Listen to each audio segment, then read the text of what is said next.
Hello दोस्तों, Rutherford's alpha scattering model में आप सबका स्वागत है। रदरफोर्ड ने यहाँ पर अल्फा स्कैटरिंग मॉडल के थ्रू से इलेक्ट्रॉन प्रोटॉन का अरेंजमेंट एटम में कैसे होता है उन्होंने बताया था। उसके साथ साथ न्यूक्लियस का पोजीशन उन्होंने बता दिया था। उनके स्कैटरिंग एक्सपेरिमेंट में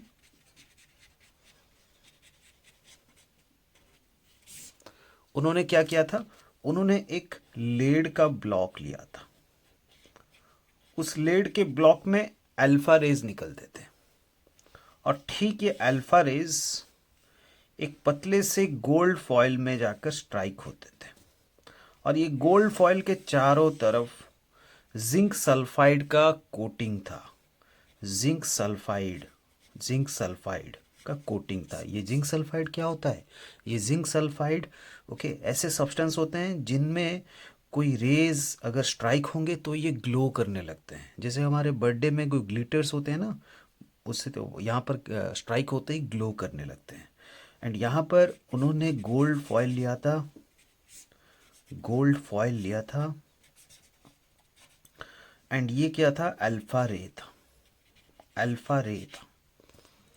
अब हुआ ये कि अल्फा रेज जब ये गोल्ड फॉयल में स्ट्राइक हुए तो कुछ अल्फा रेज यहाँ पर स्ट्राइक होते ही हल्के एंगल के साथ डिफ्लेक्ट हो गए। मैक्सिमम अल्फा रेज ये गोल्ड फॉयल से स्ट्राइक हुए और आर पार निकल गए, मतलब ट्रांसमिट हो गए, इधर घुसे उधर निकल गए। एंड कुछ अल्फा पार्टिकल्स ऐसे थे, बहुत बहुत ही लेस अल्फा पार्टिकल्स ऐसे थे कि वो गोल्ड फॉयल के साथ स्ट्राइक होते ही रिटर्न हो गए, पूरा यू टर्न हो गए। उस केस में यहां पर मेजर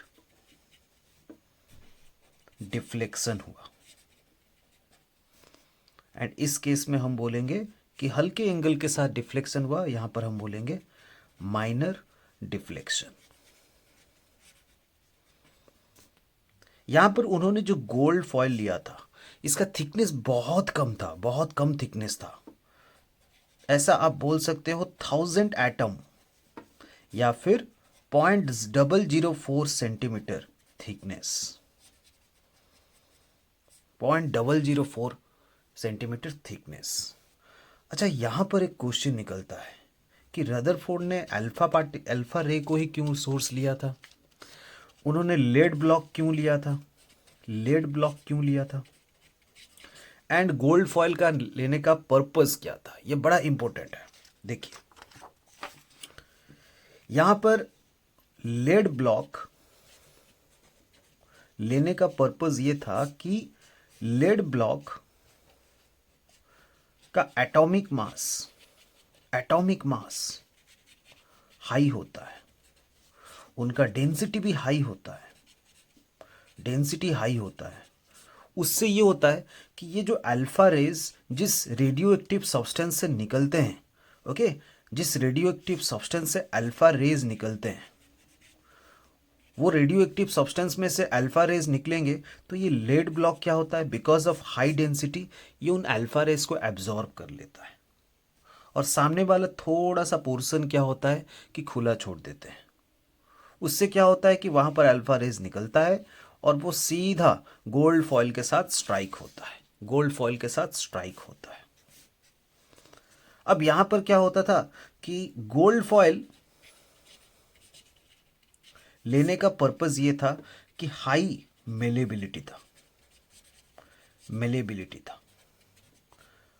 मतलब यहां पर एटम के बारे में स्टडी हो रहा है भाई, एटम के बारे में स्टडी हो रहा है, तो ये कोई साधारण काम नहीं है। उसके लिए जो गोल्ड फॉयल लेना पड़ता था वो बहुत ही पतला था। रदरफोर्ड ने other metal like aluminium, iron इसीलिए नहीं लिया क्योंकि गोल्ड फॉयल का क्या होता है, मेलेबिलिटी हाई था, उसको इजीली पीट पीट कर बहुत ही पतला बनाया जा सकता था। इतना पतला कि उसका थिकनेस बस कुछ ही एटम के जितना होगा, ओनली 1000 एटम थिकनेस।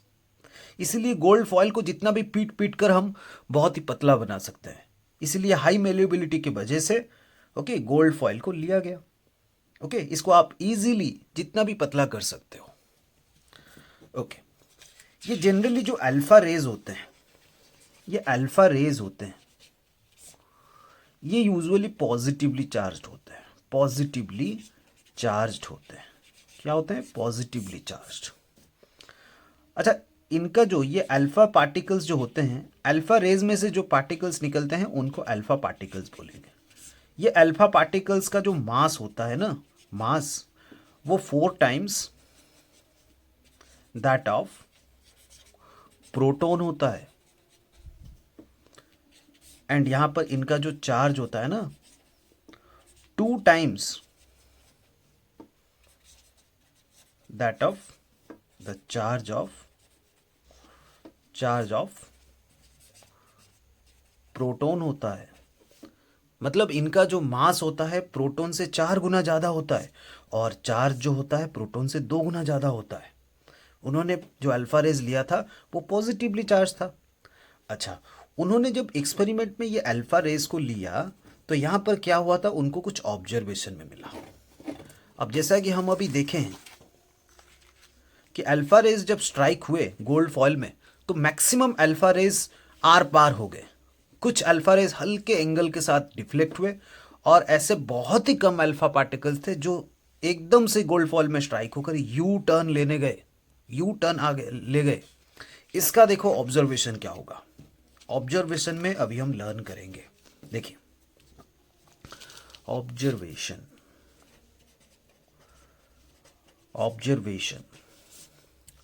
अच्छा, most of alpha particles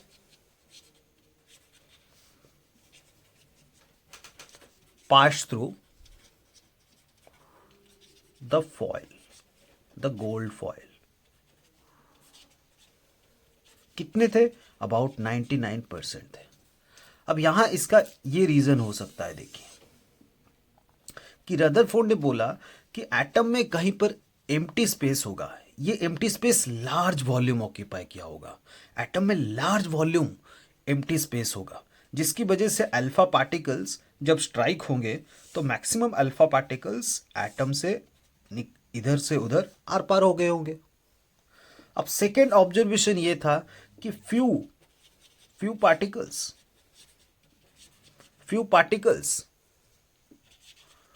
deflected with small angle. अच्छा, इसको जरा समझते हैं। ऐसा इसलिए हुआ कि ये अल्फा पार्टिकल्स कोई तो एक ऐसे रीजन में स्ट्राइक हुए होंगे जिसका चार्ज ये अल्फा पार्टिकल्स के चार्ज के समान था।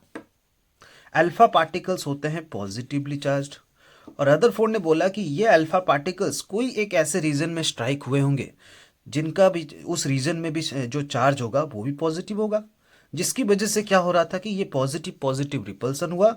रिपल्सन होते ही ये अल्फा पार्टिकल्स हल्के एंगल के साथ डिफ्लेक्ट हो गया। ऐसा बहुत ही कम पार्टिकल्स के साथ हुआ, सभी पार्टिकल्स के नहीं, क्योंकि मैक्सिमम पार्टिकल्स तो गोल्ड फॉयल में इधर से अंदर आए और उधर से ट्रांसमिट होकर बाहर निकल गए।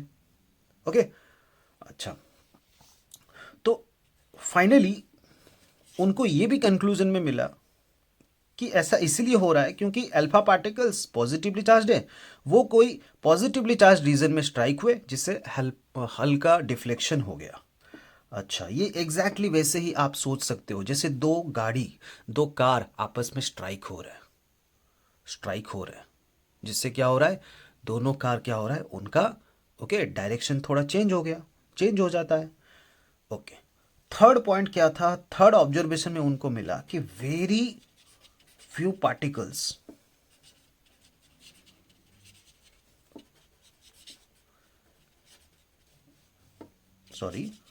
Deflected back. बहुत ही कम अल्फा पार्टिकल्स थे जो स्ट्राइक होते ही यू टर्न लेते गए, एट द सेम डायरेक्शन, जिस डायरेक्शन से आकर अल्फा पार्टिकल्स गोल्ड फॉयल में स्ट्राइक हुए उसी डायरेक्शन से एकदम से रिटर्न हो गए। ऐसा किस लिए होगा? क्योंकि यहाँ पे अल्फा पार्टिकल से भी ज़्यादा मास वाला कोई रीजन होगा, जहाँ पर स्ट्राइक होते ही एकदम से निकल गए, एकदम से रिटर्न हो गए ये अल्फा पार्टिकल्स। आप सोच सकते हो कि एक छोटी सी कार एक बड़े से ट्रक के साथ स्ट्राइक हो रहा है, वो छोटी सी कार क्या होगा? वो छोटी सी कार आप सोच सकते हो आप सोच सकते हो, ओके, या एज अल्फा पार्टिकल। और वो जो ट्रक है, वो जो ट्रक है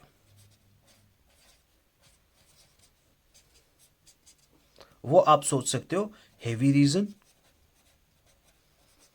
अब आप खुद सोचो कि एक छोटी सी कार ट्रक में स्ट्राइक होगा तो क्या होगा। वो एक कार, ट्रक का तो कुछ नहीं होगा, जो भी होगा कार का होगा। कार इमीडिएटली पीछे रिटर्न हो जाएगा, मतलब पीछे आ जाएगा। ओके। सो इसी तरह से अल्फा पार्टिकल्स का ये जो हेवियर रीजन के साथ बम्बार्डमेंट हुआ या कोलिजन हुआ, उससे क्या हुआ, एकदम से पीछे आ गया। ठीक है।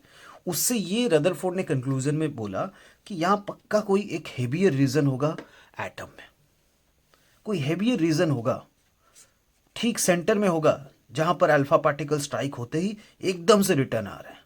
ये हेवी रीजन था, हेवी रीजन था। इस बेसिस में क्या हुआ कि रदरफोर्ड ने अपना कंक्लूजन दे दिया। इस बेसिस में रदरफोर्ड ने अपना कंक्लूजन दे दिया। उनका कंक्लूजन क्या था, देखिए। उनका कंक्लूजन था कि एटम में दो ही पार्ट होते हैं। एक होता है न्यूक्लियस पार्ट, न्यूक्लियस पार्ट जो कि हेवी होता है। क्यों हेवी होता है? क्योंकि it contains proton, it contains protons. But उस टाइम में क्या हुआ कि न्यूट्रॉन का डिस्कवरी नहीं हुआ था। न्यूट्रॉन का डिस्कवरी रदरफोर्ड्स एक्सपेरिमेंट के बाद हुआ था। इसलिए उस टाइम में रदरफोर्ड को ये तो पता नहीं चला कि न्यूक्लियस में न्यूट्रॉन भी होते हैं। उनको बस इतना पता चल गया कि न्यूक्लियस एक ऐसा रीजन होता है जो प्रोटॉन से भरा हुआ है और उसका चार्ज पॉजिटिव होगा। उन्होंने बोला कि nucleus is a positively charged part because contains proton. Okay, nucleus is positively charged and heavier region, heavier region. Okay, heavier region इसलिए बोला क्योंकि उन्होंने कि प्रोटॉन का जो मास होता है, आप ऑलरेडी जानते हो कि इलेक्ट्रॉन के मास से प्रोटॉन्स बहुत ही ज़्यादा हेवी होता है। इलेक्ट्रॉन का मास प्रोटॉन के कंपैरिजन में नेग्लिजिबल, हम ओके नेग्लिजिबल मान के चलते हैं। अच्छा, उन्होंने न्यूक्लियस पार्ट को छोड़कर एक और पार्ट बोला, that is called extra nuclear part. ये वही पार्ट है जो न्यूक्लियस के चारों तरफ जो एम्प्टी स्पेस है उसी को बोला गया, द स्पेस अराउंड न्यूक्लियस। उन्होंने बोला कि इसी स्पेस में इलेक्ट्रॉन्स ट्रैवल करते हैं न्यूक्लियस के अराउंड। इलेक्ट्रॉन्स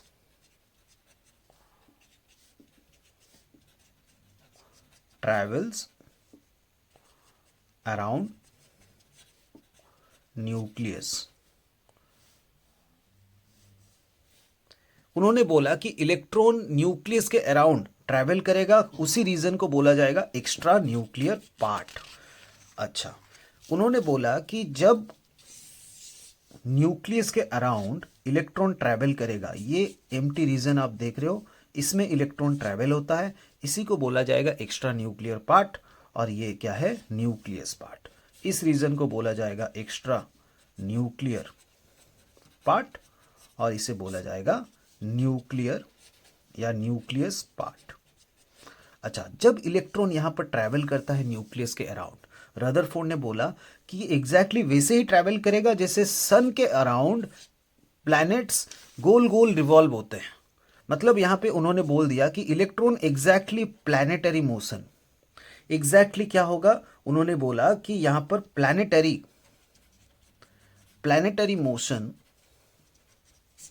के जैसे इलेक्ट्रॉन न्यूक्लियस के अराउंड गोल गोल ट्रैवल करेगा। एंड फाइनली उन्होंने बोला कि atom is a neutral, atom neutral होता है। क्यों? उन्होंने ये भी बोल दिया था कि एटम न्यूट्रल होगा, ऐसा इसीलिए क्योंकि टोटल